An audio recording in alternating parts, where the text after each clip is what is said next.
তো hey guys, welcome back. তারপর বলো কেমন আছো তোমরা। ওহে মায়াবতী পার্ট 7 নিয়ে এসে পড়ছি। তো শুরু করা যাক। এরই মধ্যে হুড়মুড়িয়ে কেউ রুমে ঢুকে পড়ে। অর্ণব রুমে ঢুকতেই তন্নি হুড়মুড়িয়ে বেরিয়ে যায়। এতে ভীষণ রাগ হয় অর্ণব। হাত মুষ্টিবদ্ধ করে দরজার দিকে তাকিয়ে থাকে। রাগে চোয়াল শক্ত হয়ে গেছে। এভাবে ইগনোর করলো। অর্ণব কি এখন জ্বালাতে এসেছিল নাকি? এসেছিল তো তন্নির ছবিগুলো দিতে। বা হাতে থাকা খামটার দিকে তাকায় অর্ণব। ইচ্ছা করছিল খামটাকে মুছড়ে ফেলে দিতে, কিন্তু এতে তন্নির ছবিগুলো নষ্ট হয়ে যাবে, তাই আর করে না। তখনই অথই বেরিয়ে আসে। ভাইয়া তুই এখানে, তন্নি কোথায়? তোয়ালা দিয়ে মুছতে মুছতে বলে অথই। তখন অর্ণব বলে আমার মাথায় তন্নি, দেখতে পাচ্ছিস না? অর্ণব রেগে ধমক দিয়ে বলে। অথই চমকে ওঠে। তোর তন্নিকে বলে দিবি আমার সাথে যেন বেশি ঢং না করে। কি মনে করে নিজেকে? একটা থাপ্পড় দিলে আরেকটা থাপ্পড় দেওয়ার জায়গা খুঁজে পাওয়া যাবে না? সে আমাকে অ্যাটিটিউড দেখায়। বকতে বকতে চলে যায় অর্ণব। অথই হা করে তাকিয়ে থাকে। কি হলো ব্যাপারটা? তন্নির উপর এতটা খেপলো কেন? তন্নি সোজা আশা বেগমের কাছে চলে যায়। সে বিরিয়ানি রান্না করছে। সাত সকালে বিরিয়ানি দেখে তন্নি খানিকটা অবাক হয়। এত বড়লোক মানুষ, তারা ব্রেকফাস্টে বিরিয়ানি খায়। আশা তন্নিকে দেখে মুচকি হাসে। আন্টি আমি হেল্প করব তোমায়? তখন আশা বলে না না সোনা, হেল্প করতে হবে না, তুমি বসো তো আমার পাশে। মোড়া টেনে দিয়ে বলে আশা। তন্নি বসে পড়ে। আমার ছেলেটা হয়েছে একটা বজ্জাতের হাড্ডি, সারাক্ষণ জ্বালিয়ে মারবে আমায়। কখন কি করবে না করবে আল্লাহ জানে। বিদেশ থাকতে পরাণে পানি থাকতো না আমার। সারাক্ষণ মনে হতো পাগলাটা কি করছে না করছে। এখন আমার কাছে এসেছে, তবুও চিন্তা দূর হচ্ছে না। সারাক্ষণ টই টই করে বেড়ায়। তন্নি মন দিয়ে আশা বেগমের নালিশ শুনছে। ছেলেটাকে বিয়ে দিয়ে যদি ঘরে বসাতে পারি তবেই আমার শান্তি। তিনি কটকটিয়ে হেসে বলে ঠিক ভাবছেন আন্টি, ভেবেছেন আন্টি আপনার বজ্জাতের হাড্ডিকে বিয়ে দিয়ে দিলে ঘরে বসবে। আশা বেগমও হাসে। ফ্রিজ থেকে কেক বের করে তন্নিকে দেয়। তন্নি কেক খেতে থাকে। তখনই অথই চলে আসে কিচেনে। প্রথমেই তন্নির কাছে মুখ এগিয়ে হা করে। তন্নি কেক খাইয়ে দেয়। অথই মুখ পুড়ে তন্নির গা ঘেঁষে বসে। তারপর তিনজনে গল্প করতে থাকে। অর্ণব ফ্রেশ হয়ে নিচে আসে। রাগটা এখনো পড়েনি। তন্নিকে এর উচিত জবাব দেওয়ার পরেই রাগ কমবে, তার আগে না। ধূপধাপ পা ফেলে খাবার টেবিলে বসে পড়ে। মাম্মাম খেতে দাও, চিৎকার করে বলে। আশা বেগম খাবার বাড়ছিল। তন্নি আর অথই ফোন দেখছিল। অর্ণবের চিৎকারে কেঁপে ওঠে।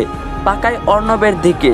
তুই খানিকটা অবাক হয়ে বলে কিরে, মাকে আবার তুই মাম্মাম বলিস কবে থেকে? তন্নির ঠোঁট টিপে হাসছে। মাম্মাম বলাটাতে তার খুব হাসি পাচ্ছে। এখন অর্ণব বলে আজ থেকে বলি আমার মা, আমি তাকে আম্মু মাম্মাম মম মাম্মি যা খুশি বলবো, তোর কি? তুই বলার কে? অথইকে রীতিমতো ধমক দিয়ে বলে অর্ণব। তুই অবাকের উপর অবাক। এতগুলো ধমক একসাথে কখনোই দেয়নি অর্ণব। আজ কি হলো তার? অথই আরো কিছু বলতে যায়, তন্নি থামিয়ে দেয়। আশা তাড়াহুড়ো করে খাবার বাড়ে।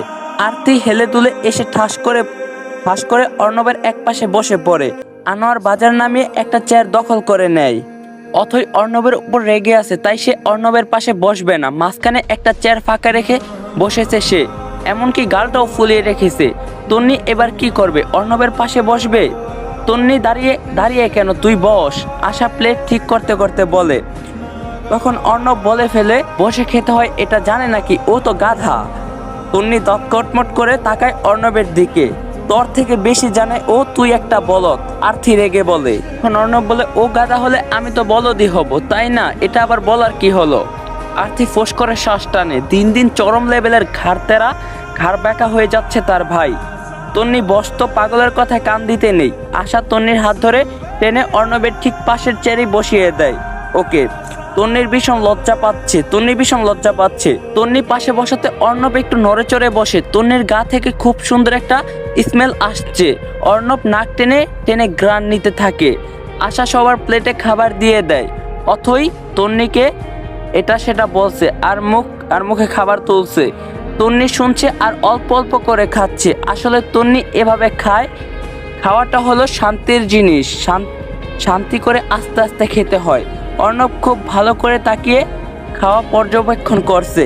হাতে কয়েকটা ভাত মুখে পুড়ছে, সাথে একটুখানি আলু আর একটুখানি মাংস। গাধা খেতে পর্যন্ত জানে না। অর্ণব বিড়বিড় করে বলে তন্নির কানে এটা পৌঁছায় না। অর্ণব এবার একটা কাজ করে ফেলে। তন্নির পায়ের উপর নিজের পা তুলে দেয়। নিজের পায়ের পাতা তন্নির পায়ের উপর রাখে। তন্নি চমকে ওঠে। খাওয়া বন্ধ হয়ে যায়, হামুড়ি করে দাঁড়িয়ে পড়ে। সবাই তাকায় তন্নির দিকে। অর্ণব বিরক্ত হয়, আরে বাবা একটু তো টাচই করছে, মুখ বুজে সহ্য করা যেত না? কি হলো অথয়ের? তন্নি পায়ে ফোসকা পড়ছে? অর্ণব দাঁতে দাঁত চেপে বলে, আমি সোফায় বসে খাবো বলে প্লেট নিয়ে চলে যায় তন্নি। অর্ণব আবারও হতাশ হয়, একে কি করে বশ করবে, কি করে এর মন অবধি পৌঁছাবে। তন্নির দেখা দেখি অথয় প্লেট নিয়ে সোফায় চলে যায়। অর্ণব খাওয়া বাদ দিয়েই চলে যায়। পেছন থেকে আনোয়ার, আশা, আরতি সবাই ডাকে, কিন্তু অর্ণব ফিরেও তাকায় না। তন্নি সেদিকে পাত্তা দেয় না। রুমে গিয়ে অর্ণব ভাঙচুর শুরু করে দেয়, এটা সেটা ফেলে দিচ্ছে। চমকে ওঠে সবাই। আশা আর আরতি দৌড়ে চলে যায় ওপরে। আনোয়ার চিন্তিত মুখে যায়। তন্নি ভয় পেয়ে যায়। পা সরিয়ে নেওয়ার জন্যই কি এতটা রেগে গেল? অথই আর তন্নিও যায়। অর্ণব দরজা বন্ধ করে দিয়েছে। আশা কান্না করছে আর অর্ণবকে দরজা খুলতে বলছে। আরতি আর অথইও কাঁদছে আর ভাইয়া বলে ডাকছে। ভেতর থেকে একটার পর একটা ভাঙচুরের শব্দ আসছে। আনোয়ার ফ্লোরে বসে পড়ে। বাবা তোর লেগে যাবে বিড়বিড় করে এটাই বলছেন তিনি। তন্নির ভীষণ খারাপ লাগছে। এই মানুষগুলো কতটা ভালোবাসে অর্ণবকে। তন্নির শুকনো ঢোক গিলে এগিয়ে যায়। না জানি তন্নির মনে হচ্ছে ও ডাকলে দরজা খুলবে। ওড়নার কোনা দিয়ে কপালে ঘাম মুছে তন্নি দরজার সামনে দাঁড়ায়। শুনছেন, দরজা খুলুন প্লিজ, কাঁদো কাঁদো গলায় রিন্ডি নিয়ে বলে তন্নি। সাথে সাথে থেমে যায় অর্ণব। মিনিট পুরোনোর আগেই দরজা খুলে দেয়। আশা, আরতি আর অথই হড়মুড়িয়ে ভিতরে ঢুকে পড়ে। অথই ভাইকে জড়িয়ে ধরে। অর্ণব এক হাতে অথইকে আগলে রেখেছে। আরতি মাথা নিচু করে কাঁদছে। আনোয়ার উঠতে পারে না, সে একইভাবে বসে আছে। আর তন্নি দরজার সামনেই দাঁড়িয়ে আছে। আই এম ওকে, কাঁদিস না, অর্ণব গম্ভীর গলায় বলে। আরতির নজর পড়ে অর্ণবের হাতের দিকে। টপ টপ করে রক্ত ঝরছে সেখান থেকে।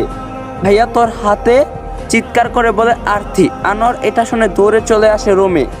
আশার কান্নার আওয়াজ আরো বেড়ে যায়। অথই দৌড়ে চলে যায় ফার্স্ট এইচ বক্স আনতে। আনোয়ার অর্ণবকে ধরে বসায়। অর্ণবের নজর তন্নির দিকে, আর তন্নির নিচের দিকে তাকিয়ে আছে। কি হয়ে গেল এটা? অথই হাতে বক্স নিয়ে আবারও দৌড়ে এসে অর্ণবের পায়ের কাছে বসে পড়ে।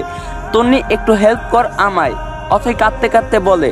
তন্নি মাথা নিচু করে এগিয়ে আসে। অথয়ের পাশে হাঁটু মুড়ে বসে। কাঁপা কাঁপা হাতে অর্ণবের হাত স্পর্শ করে। অর্ণব চোখ বন্ধ করে ফেলে। ঠোঁটের কোণায় হাসি দেখা যায়। খুব যত্ন নিয়ে তন্নি অর্ণবের হাত পরিষ্কার করে দেয়। আনোয়ার ডাক্তারকে কল করতে করতে বেরিয়ে যায়। ডাক্তারকে হাত ধরতে দেবে না অর্ণব। এত করে সবাই বলছে, কিন্তু অর্ণবের এক কথা, আমি ঠিক আছি, এসবের দরকার নেই। তন্নি ভীষণ বিরক্ত। এরকম করার কোনো মানে হয়? গোটা বাড়ি সব লোক তার জন্য টেনশন করছে। ভালো করে খাওয়া হয়নি এখনো কারোরই। আশা বেগমের চোখ মুখ শুকিয়ে গেছে। এসব কি তার চোখে পড়ছে না? এতটা বেপরোয়া কেন সে? এখনো রক্ত পড়া থামছে না, ইনফেকশন হয়ে যাবে ভাইয়া, অথই করুণ গলায় বলে। অর্ণব তাকায় তন্নির দিকে। তন্নির চোখ মুখে বিরক্ত ফুটে উঠছে। হবে না ইনফেকশন? অর্ণব তন্নির দিকে তাকিয়ে উত্তর দেয়। অথই আমাকে এবার যেতে হবে, মা চিন্তা করবে। তন্নি নিজের পার্স হাতে নিয়ে বলে, একটু পরে যা প্লিজ। অর্ণব দাঁড়িয়ে যায়। আমাকে একটু যেতে হবে। তুই কোথায় যাবি বাবা? আশা দৌড়ে এসে অর্ণবকে ধরে বলে। তন্নির শুকনো ঢোক গিলে কি সব হচ্ছে। তন্নির ব্যাগটা নামায়, অর্ণবের পাশে গিয়ে দাঁড়ায়। প্লিজ ডাক্তার আঙ্কেলকে দেখতে দিন, ফিস ফিস করে বলে তন্নি। অর্ণব মুচকি হেসে আশাকে জড়িয়ে ধরে। আঙ্কেল হাতটা দেখুন তো। সোফায় ঠিক ডাক্তারের পাশে বসে যায়। আর অথই ভাইয়ার দুই পাশে বসে যায়। তন্নি হাত ভাঁজ করে দাঁড়িয়ে আছে। অর্ণব এমন কেন করছে? কি চাইছে? কেমন মানুষ? নিজের ক্ষতি করতেও 2 সেকেন্ড ভাবে না? মারাত্মক লেভেলের পাগল লোকটা। কিন্তু এই পাগলামিগুলো তন্নিকে ঘিরে নয় তো? না না না, এটা হতে পারে না। তার গার্লফ্রেন্ড আছে, সে তাকে ভালোবাসে, তাদের বিয়ে হবে। সে কেন তন্নিকে ঘিরে পাগলামি করবে? এটা তন্নির মনের ভুল। এই ভুলটা যেন কখনোই সত্যি না হয়। তন্নি মনে মনে বলে। দৃষ্টি অর্ণবের দিকে। লোকটা হাতে বেশ অনেকটাই কেটেছে। ডাক্তার সেলাই দিচ্ছে, কিন্তু লোকটা নীরব, একটু শব্দও করছে না, চুপচাপ বসে আছে। প্রথম দিন যে কপালে একটুখানি কেটেছিল, তখন তো কতই না চিৎকার করলো। আর আজকে এতটা ব্যথা পেয়েও চুপ, কি করে সম্ভব? ডান, ডাক্তার ব্যান্ডেজ করে দিয়ে বলে। অর্ণব ডাক্তারের দিকে তাকিয়ে মুচকি হাসে। আশার চোখ মুখ খিচে বন্ধ করে বসে আছে। মামাম খাইয়ে দাও আমায়, খিদে পেয়েছে তো। ডাক্তারকে বিদায় করে খাবার বারে আশা। আনোয়ার অনেক আগেই বেরিয়ে গেছে। সে ওষুধ কিনে দারোয়ানের কাছে পাঠিয়ে অফিসে গেছে। যেতেই হবে, আর্জেন্ট দরকার। আশা খাবার এনে ছেলের পাশে বসে। তখন তন্নি বলে আমি এখন। তন্নির কথা শেষ করার আগে অর্ণব বলে ওঠে, মা সবাইকে চুপ করতে বলো, আমি খাবো। তন্নি দাঁতে দাঁত চেপে তাকায় অর্ণবের দিকে।